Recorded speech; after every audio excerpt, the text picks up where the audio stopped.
Obama wele yot dok romelamal, jamaa whitewashing bar soap, sabuni ayoza, aye chabun luoko Obama be loyo. Ki chabun ma romelamal kun tiki rangi mataki cream, jamaa aye mung me kelo lewi gangi. Mole kombo dok miu leo kit ma bom yorbet kwede ki kome. Nonge dukan ki supermarket duju may loboman. Do chatne aye chapa General Enterprises. Ginonge idukan number deke Rafik Building, Ichikubo, Kampala.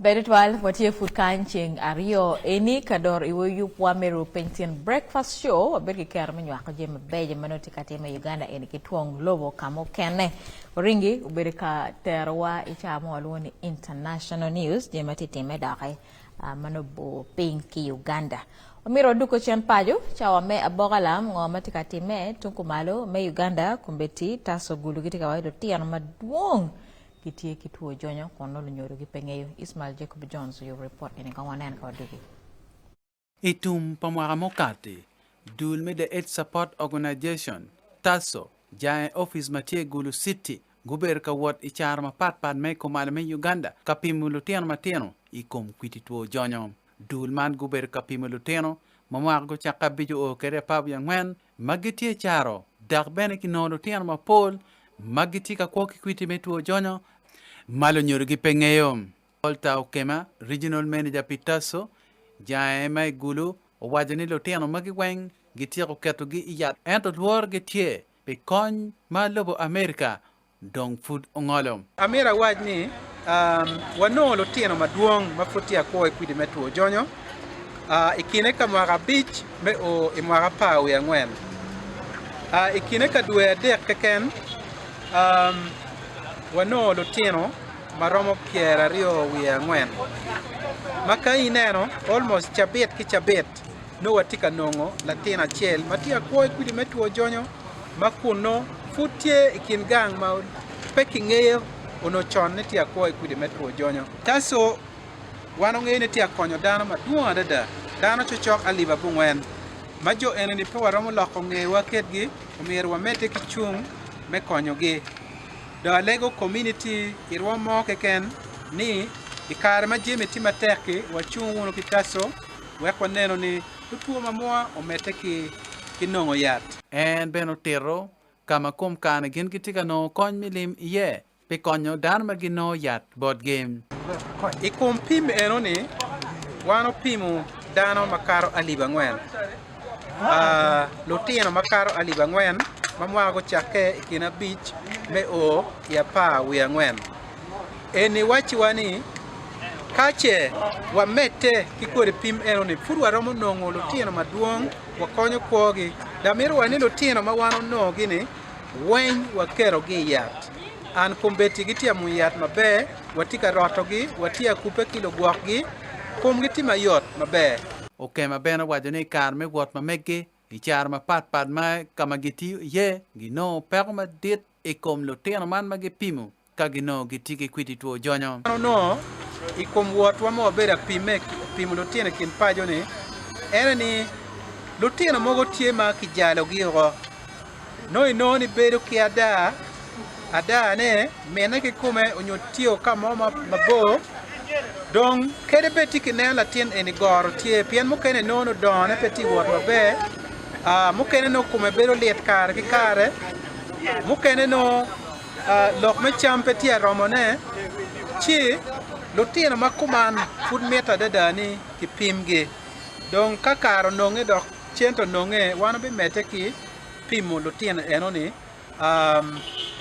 wang ma wanoni don wa pimo lutino wen ma mete don adada pero tieni uchake ni ondwe pierio wia ngwen medwe machel ukit machel wano ngeyo president me America ujogo fudong kony ma USAID tika mione kitung chel Eunice Akelo Mathieu Ngarchel Makonyo anyira madong giti ka da magiti ka kwa ki kwiti tuo jonyo wadu luor ma bertie ikom lutena anyira ikar me lok me ngolo kony wa ki gamente me lobo Amerika. Mo wuni ki pat client twin to ki kana ber ki client tek ma chero kalimu gi ki gaenge magyan ko wani ki andongi wuni ni taso ki loro ento taso no ki loro dongo ber ka go plan ni dongi to ya ki mateno piano wer gi chak mun ne chi jo ma pol be go biro ka ne ma biro kan taso kan gi penyo ka taso ki loro ero wani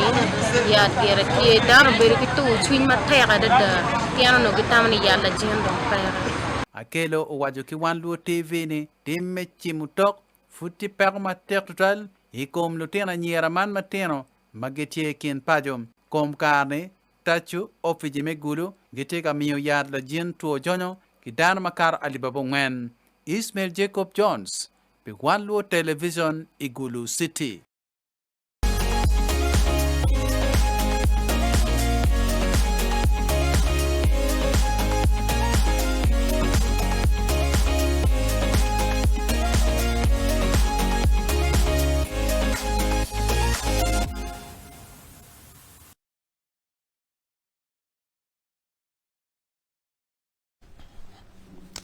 Foritual Ismail Jacob Jones me yupo report matur dak bena mabe anane lok ma wunyine pe mer to twal lo tian maduong kubeti gitika ko kikwiti metuo jonyo marache no ringi ni kama gi aki yelo nyurogi kigai mamegi pekingi ni gitiki tuo enene an kera wana wange kere enene to tian magi do mano kum giti yota yora kuma ene je machalo chako odigi kache kwan madibe pere no betio matek chao kana tich ki liri yo mapopore gi je matien tiana egini ramache ikiangi so kalo tiana pagi ngey ru nyoro be ngey ni komge let manyote ne HIV spread futiela mal amera tinkar man me foya tasgulo me chung matek ki no tiana makomano kache ki lu nyoro gen gidi ka ko ki kwiti metwo jonyam an ngio mabe kiet ma kwiti metuo jonyo otemo kere avok nyoko balo kere ko padano metonko mala me Uganda ka watimo pe ma kono rueny as a result me kwiti patuo jonyo pe romo ngeo rajo kachel ki effect pa an kwiti patuo jonyo anone ema loteno Paul giteka ko kwiti tuo jonyo la bonge palo nyoro gi man eni kitung bora team assessment no ni loteno magian go no igi especially tena nyera magian go bere gan kwan man fun mwaka gino fut popore mu mer gan go no igi kare me corona effect ti la malo wen an pe Rachel Paul paloteno ma gitikano ki kwidi meto join eni atamo ni Paul giti loteno ma megi no gi kare pa corona ni bien kare pa corona ne chiel wot ki pe me chal oriat be be pa ko mediat fo wangi no wara ga bo LC1 kono vot nga ge and so ingeo chair for antenatal is very key. Unfortunately people take this as something that is not very important. Pere techni within the miratiak antenatal yo wing and around 4 circles makai tia weng mo woro klacho kiminu fon mo por pian the first visit tie me pimo tuoi como una rio weng in daho kachel ki latoni malacho gi pimo manda gi neo yot kompalacho tiningo ni daho kono yot committee ning nyo tuo mo kana no tie komi ka tuo tie gi chako ka advising in yat mena merti kwere ngo meretem how regular should you visit the health facility. A while looking chane ni chama sheria Arua. I had the opportunity me share kachel ki madam my health center 3 me police matie Arua. We were only 2 gentlemen out of Maramo Pierre Abichel Magiango Shero, and I was asking nurses mober katikinyoni how frequent do men come kachelki me uri waina 2 3 the rest of the women minano and gibino kan and why shall ije gamo kange and yes daho ka ngeo yot come but yen la show kono then ario yes, Dahoro be safe kumbeti, uchero en, ipchami pima enoni. She could be safe, but in la cho, pe chero kere, and water peti mabe, cha weng no itiga gonyo do GP. Ata, Daho chero oriat ki ie, pima ma chero no ni kwiti metu jonyo pe kwede. Now, ien kono pe chero baka pimo, but you a lifestyle, peti mabe to well. So, in that process, inoni inaka kelo kwidi, Ki daho makon ko daho uchero pimo weng ono jim mo pe kwede. So it is advisable kicho yes look we faithful longe wera boss make bon wero gi waje bena. If you cannot be faithful, please observe neno me chere ipima. Observe antenatal. Mega ma tita make ne kumberi namba pa lutino ma neno chel giti ka video ene pe dana ma don 12 Yeah. Ka do ngata dit 12 ka be ti mo ka pier rio we bichi. Neno Ngata dit. So en dana lutino ma kinywale yo don ki tuo. Because lutino ma kinywale gi from 1993 from 92 ki ja kinywale lutino don ki tuo. An kar ene yat no food bena petek ko twice. So lutino ene don ku megiti mo ka pier yo we pier yo di mwaka ene do wenti giti kanywal so ikin gay kamo kana manolo nyuru chao kana ketero kere ne da ko pimo ni angon en kumelet la cho popim da ko non en kumepelet la cho popime iyonge antineto ma ngwara bij by the time adua bungwen rama orenge no yen mun la cho da ko wate ko ni dak ne da no tuo ki bot la cho inywala tien no ki tuo Ento in witi po ni ipime wang ma chaki antenatal kino tuo pere. So by the time I nywa latini ne time kumi yot. Nywa latena mabe ento ne nywa latena kumale. Ina ilo tian magiti bedi ken gai ma pegingi ni kumgelet. Ano kinywa lagi kere. And it's advisable ni antenatal eni konyi giberika mini phone always karibere ni rameshara kanywal aoni. There's that test magetemo bana. Men no status itini ni karla tian maishara kanywal chane. There's a way Manassas can really take care of. Make konye karo nywal because they already know your status ginga no ni eni come peyot.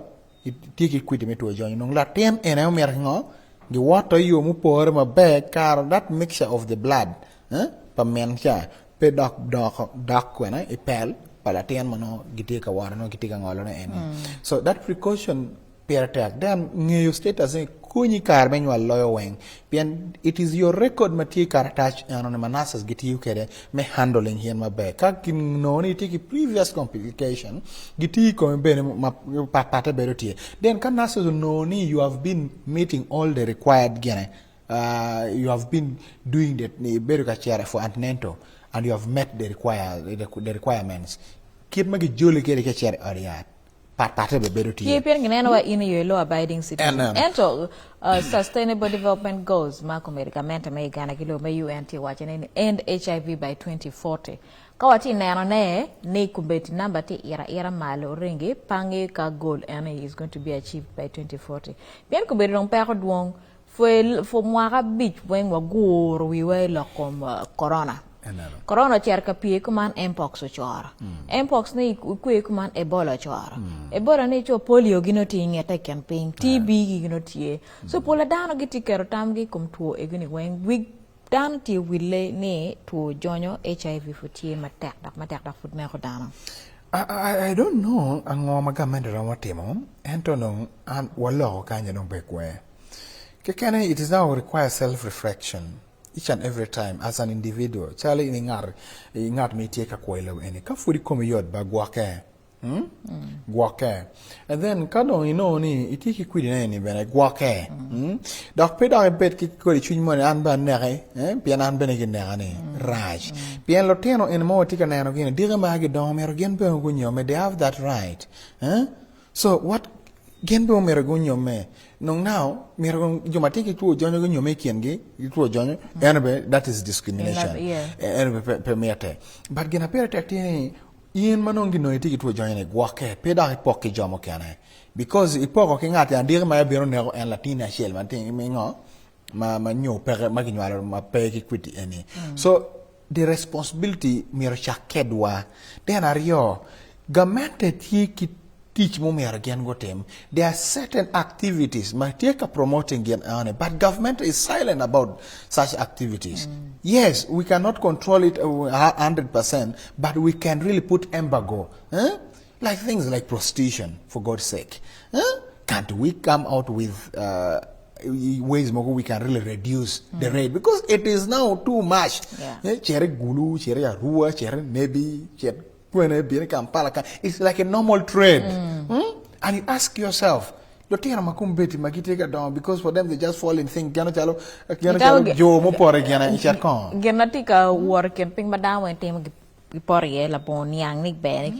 but anyway, in local we ne pe ritual ndamba parotiano makumbere kitika kwa kikuri tu jonyo report ka watching it ka iromal ritual igulu city before ni taso gitika kati me konyo dano ento bene kito ringo wa kere ne wa dok chan wa rote wan ken wa ki bene wa fonyo tian wa meta nyim kondai me chia da kumbere da food da lok me apa ni food lok pe leng dana makono makriem ge kingom ena eka chok mi abor ki wie kitika wachi ni lok me cham ti kumbeti ti da ayelo cham pere kilo ken gang la wo maya ne MP Anthony Cole ame mor kare che LC5 Michael akon go ber kono chone joni gutemo o I apa ero no ki gang ge pian gen no lungo lu FTC opposition yonge ngole crossover ene meduge NRM donc ye joni donye muleme I apa ken so go be ki kera me lokki lu ken gang me nena chelgi enoni lu ken gang tiga wache ni cham pere pien ka kriem ki ngom no don ka fu bana pere ringe giti ka beru bana wa chaki from that day ka beru part ki ka fu nena we irang ma nyo ka mo bor ngare mo ne era no ngom ma mi fu ye cham ma la ke pero tiano ni no pare lo che gira tika kare but la pensieni luoghi dana wengi tika ko iganga nga ingompa nga ka kwena ke come. That is the question na America nan. Unfortunately atia lokan ento foot no opportunity me share come but kit pango mapa nan kere pate para ki ngoma tungangwa. But the biggest question tieni, how is life in Apa? The pen earning food not momu gonya pare. Being all the time information news makate they are always negative. The stories makar aki Apa, I have never heard of a positive story from Apa. Apart from a politicians meeting people. There can never be a positive story in a place being contested. Look at a place like Gaza, ma Israel ke Palestine. Cha when pian dana when miro. There is no way my peace can prevail in your baby, in your positive news, Mama Ramakati. Because same for Pa. Ajumani, Timothy and Mega, Churi and Mega. So what do you expect? But the same people magitikal when you can get any Mariki actually magitikal when you mapa, they are also accusing me dana watiki I love mukana Tivolo Uganda mukana gena gitika bediapa, John gitika temang angoyapa. For that story, I wanted to go physically myself, menyang. Gitika wajani dana money, makipekiti actually, pekiti mari, rekumbete gana dana occupying apa, doing businesses. La chinchana lo mabere gulu, lo ki lo cholo hangia mukana. Awajal, amera charia para oni, John go wachani, ke mera charia pa, nene yera motoka palo chat, bagira di charia chuk, matitu yapa kono. There's a market in apa. Chuk anoni tiengo manga and chuk anoni how is it conducted? And that's why America bringing the other positive aspect of the story. Giberu kwena. Piangen lucholo nge wajal wan ka America ya pa ka no ngomati ya pa wa chero chalo tendia chara. Wa ero lori po chat bomb ma chero auction ya pa. Then I got my there's also trading apa. Yes. I got pay larangome geti kwena ni larangome ni tiki tete but lumon pegi ye ngarata me chiar ki piri ni mo in ordinary des attack challa wa curfew geti ko kar don kwena ya pa cha chiel me de wo me o cha chiel me ko deko. So what happens cha ko cha chiel me ko deko wa cha chiel me de wo? How is life? This is what I wanted to understand. Are people not allowed to go and farm? Are people not allowed to do other trade apart from farming? What is life like? Because one of the members of parliament wajani, there's a petrol station also that has been put in a petrol station panga. But you did it technically kone itama megwa numero apa bed mere open magino mo activity mo e cannot bed para because no, yes, this is what I needed to know. I needed to see ni apa chalo it is being contested. Chat ben pere. It's just a total kafir. Oh, bed pere. Arma bed pere. Fumo bed pere. But you see, the indigenous people of Apa that belong there. But who are they? Because now the Mahdi are saying one ben or better kind. One ben is and a mixture of those people, though. A mixture of those people. I think I need to agree with the President Museveni. Mucho ekartashi kan ene. Western leaders warned against fueling conflict. And I need to look at that particular submission, Paladilobo. Museveni said as the president, he had more conflicts over boundaries with neighboring countries, citing the border issues with the South Sudan, DR Congo, and Tanzania. But he is focused on developing the conflict-free areas. The president revealed that during one of the meetings with the president of Salva Kiir, near Moyo, some Kuku elders from South Sudan tried to claim that they knew the border, quoting him saying, verbatim, "But I asked them to go back because border demarcation is done using British documents of 1962, Museveni said. He said the disputed land is about 1,000 square miles out of Uganda's total land area of 93,000 square miles. I am developing the 92,000 square miles which have no argument by putting up tarmac roads and factories. And I am moving, Museveni said. So Museveni is still, there is a British map. And he's not, also to some extent, he's not believing in the elders. And why the map? But Oringi, in America, highlighting your chalo, lorecom, lotedar, macumberigitie, congitie diapa, nuitunga pane, kite wine, champera, manutini, kangom is under contestation, telorane, ngarati ticking up any yumo pore, so fu benano pere. Then some numero aquana. Yeah, and I don't want what you put in the Guardon Girani neighbor. And la change and the Prime Minister went to a Germany. The leaders met Jumano Jol, Prime Minister Mabaya. There was that allocation under the office of the Prime Minister. Ma each household no mir nong chana money maramo million a beach. Then gun gunong yet barry, gian gu yopi art ma megi, work area magene. But the same the Prime Minister and the team went to Amoro district local government. The same leaders, Martino Karwata and Kilotela, Honorable Kachel Kill, Honorable LC5, Guriamo, Prime Minister, Ki Gankal, Me Amoro. So, non la pentieni, chairman omer, I when a piena change proposal will team a coin and your ernie. But won't poi chow, coin pagamente. No, this time no doing gamente, No, maybe you will agree with the office of the Prime Minister. These people need to be supported. But support and peconia because Kadahongio and Bekini Prime Minister Mira, you're being which are move for a winner. No, and you can on board Giranichi food. Lock a handout is not a solution in any way. Tama mega gere, but anyway, lock me pa, pegget, wakpechope, futika workumano. Wow, kikono conduct a chat come can like begite watching you posted ya me akibwa mati city me lira dung tika o ka kwana anicha minister me education and sports me Janet kata Museveni berikono kayaro ket me you posted ya enone ma wo beriken stadium wo hosting AFCON 2027 wa dong non ki mo a chele kan me hosting AFCON. Are we ready then?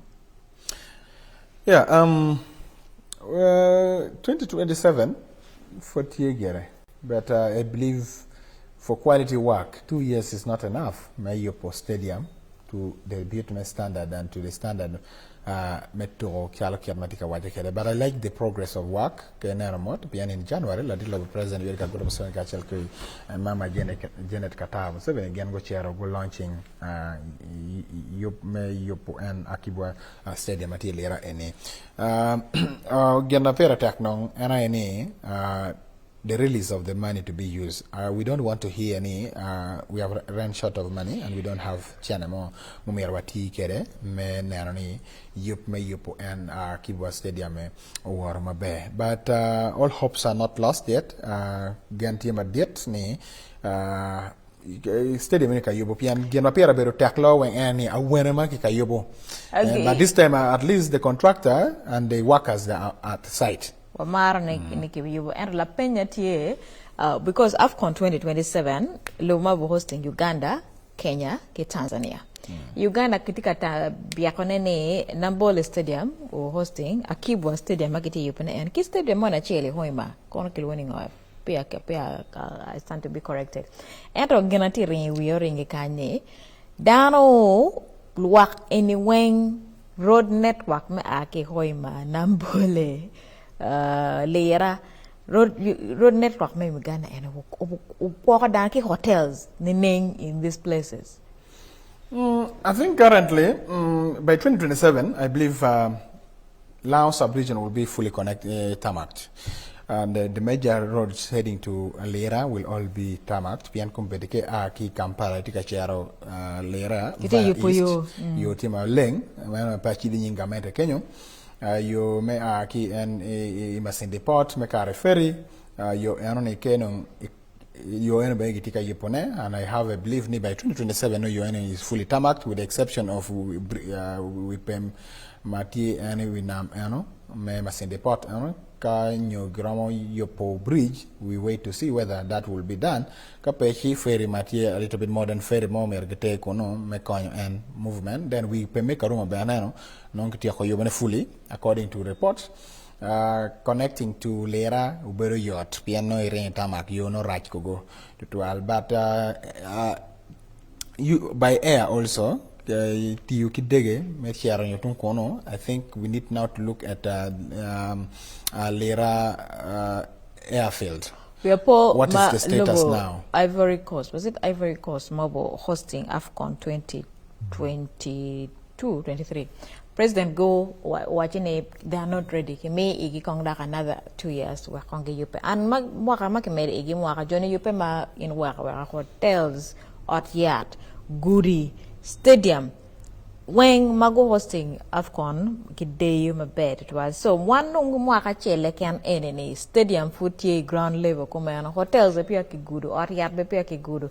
Dig get out take air Uganda in ento landing chero airport man I tunko malame Uganda hoima gera kiti yupone airport igana masindi hoima yes sport wise Uganda is not ready for any international we are games. not ready Ringi. We are just gambling. Why am I saying that we are just gambling? Kapuri nambul any karke chireka katimu mera tok chawa ngwen timu katok chabi chiel pian 2 hours no for it jam. And there's no way you're going to do flyover. In gen machala to ke mun mudana.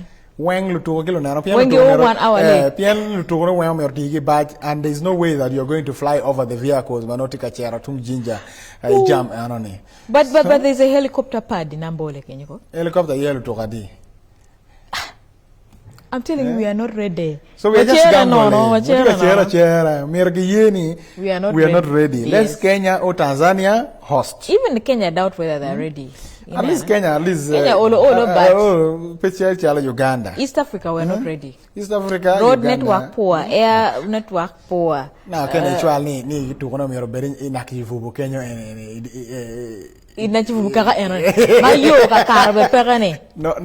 no downtown Kampala area area modana gichero kwana mano bia chara giti Kenya tapi ni kamadano point nyinka be weno weno bede kemala ne no ilu en tabi donyo tabi na kifu channel Kenya ilu ni Chikubo area modana gichero kwana because that's the only way you can access Nachivubo Stadium mara ni chabe kiberika dani kiyubo kilum mati plastic taf mirki ket lum mati original lum. So Uganda Ministry of Education and Sports let us have the meet we ni for chaka we need another 20 years for us to host AFCON. That is to me when we see now hotels of standard, you know, how many 5-star hotels and hotels miro connecting ki Otiaba because you took dealing no injuries, yes. So they should be able to be transported quickly to first aid Oriata to Kwane. Kon stampede mono temel. No temel. Kakoni giroyo igirne ta kisemen mo manong gitiga jebu ki god gata bagita char fact any. Yeah? Unless semen magiti ti Uganda we stadium add direct kilo wigi pe a kilo Uganda pe kilo Uganda semen time kana no po gano ki this time anino ja kitororo but anyway yupo akibwa stadium elera city tika waranyim watika ngione kanya are we ready for AFCON 2027 oko watanyika Kenya kwa yue matidi kada kwa dugdong wa gamchima megu no bena wa winyo tama megu wondo winyo megu ramo da kwa mio chance ki wonda bena wa lokai kwa yue kwa dugi